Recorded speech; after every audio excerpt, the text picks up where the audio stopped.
And I've already got another book coming in my mind, which is going to take it on even further, because a lot of pennies have dropped in even in the last 2 weeks. Big pennies about how this matrix actually is constructed and what it is. And what has been happening to me, Jack, is that over the last particularly 6 months, I'm going into states in sleep of dreams that are so vivid. It's like this world. If people talk about, and I've talked about the fact that, this is in effect a form of dream.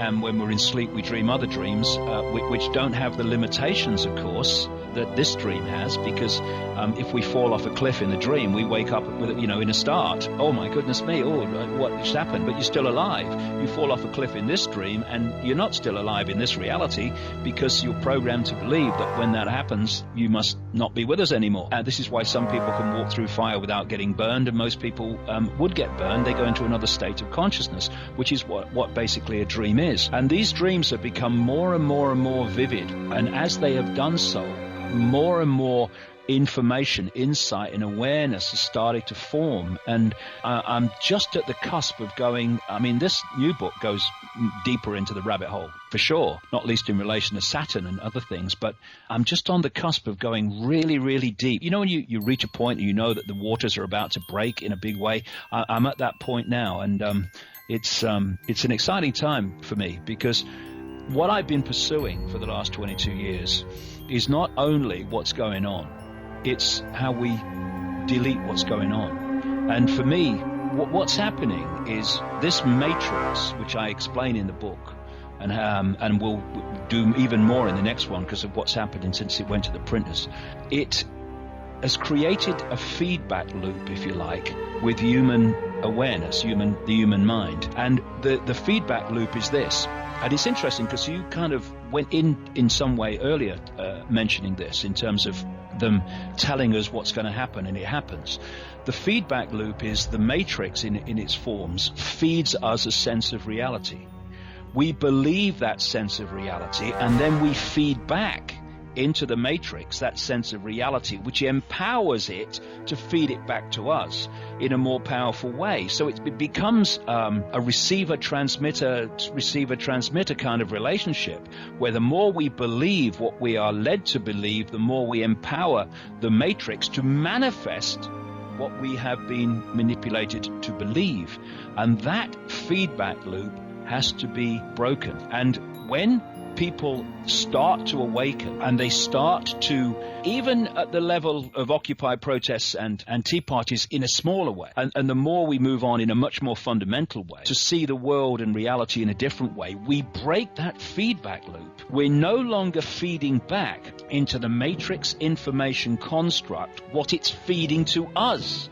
And therefore, we're weakening that rather than empowering it. That is why it is so important for everybody, as many people as possible, to wake up and disconnect themselves from this, I believe what I'm told, I believe what I'm told, and question it and see it in another light, because you break the feedback.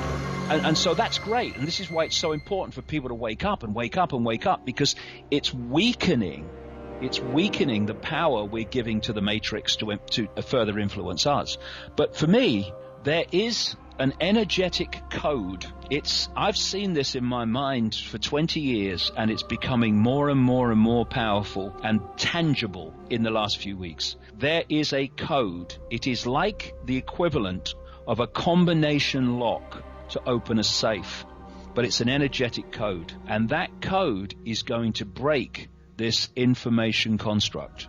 And when it does, people are going to be like Sleeping Beauty. They're going to wake up and go, what just happened? Because the world and themselves is going to suddenly be perceived in very different terms. Now, some people, many and increasing numbers of people, this is already happening to them, even within this box. Even as you said earlier, by osmosis, the 100th monkey syndrome almost.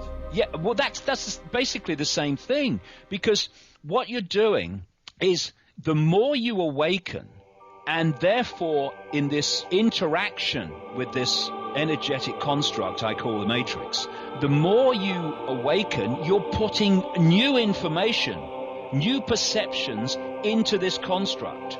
This is weakening the power of the construct itself, which has been designed to feed us the sense of reality, little me, I've got no power, and all this stuff. Eons have been following and believing in. And thus, when you put this information into this construct, it is there for other people to pick it up and be influenced by it. And so everyone who awakens, and everyone that awakens is adding these new ways of looking at self and life into this construct, this energy field. And thus, more and more people are getting access to more and more powerful levels of alternative ways of seeing things.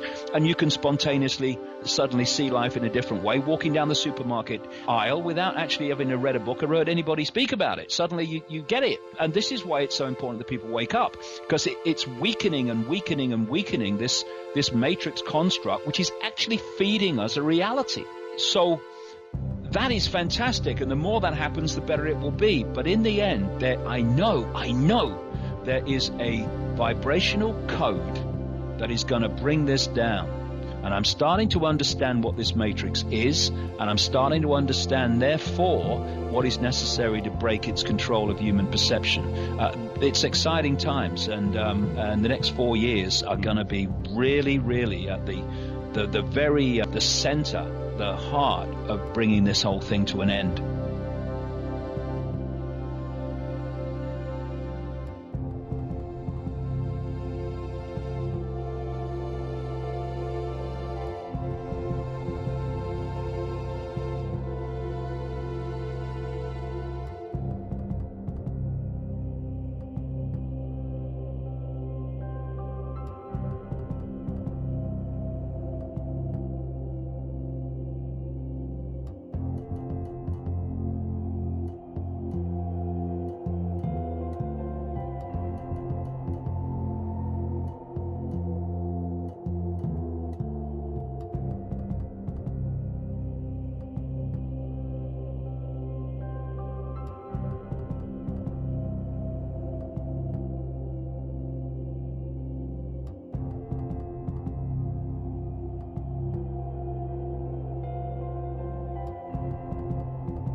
Human freedom, where people had reached the point where they remembered who they were and thus accessed the infinite power of who they are to construct their own reality, whatever that may be, instead of having their reality constructed through them by the suppressed or manipulated, engineered ignorance, which is telling them that they are a fraction of who they really are.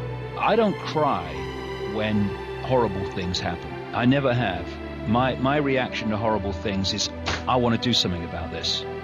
But I do cry easily when I see people joyous, when something wonderful has happened to someone. That makes me cry so easy. I mean, don't give me a weepy movie without a hanky. But when I see people waking up, when I see them getting it, when I see them, the look on their face when they go, I am more than I thought I was. I am not, Ethel Jones that works at the store. I am something greater than that. Well, you know, I mean, it just moves me to tears all the time, because it's just like, yes, that's what I do it for, you know? Well, it's the same with me. I mean, when I see people playing it forward, it definitely gets me a little weepy sometimes. When I see people, you know, these random acts of kindness. This Christmas, we had a lot of people going in and anonymously paying people's electric bills. And this is the new world that we're living in, David, and it's a wonderful legacy, maybe for both of us. Yes, that's exactly it. Acts of kindness probably make me cry easier than anything else, because I think part of it is this deep knowing that we all have, that's how life can be, and within, if you like, the genetic memory, that's how life once was before this hijack took over. It's so simple. If we want a world of kindness, then let's be kind. And want a world of peace, let's be peaceful. It's that simple. It's not complicated. It's not, you know, rocket science. It's what you express collectively is what you collectively experience. And we can change this world so fast by changing ourselves in vast numbers, which collectively changes everything.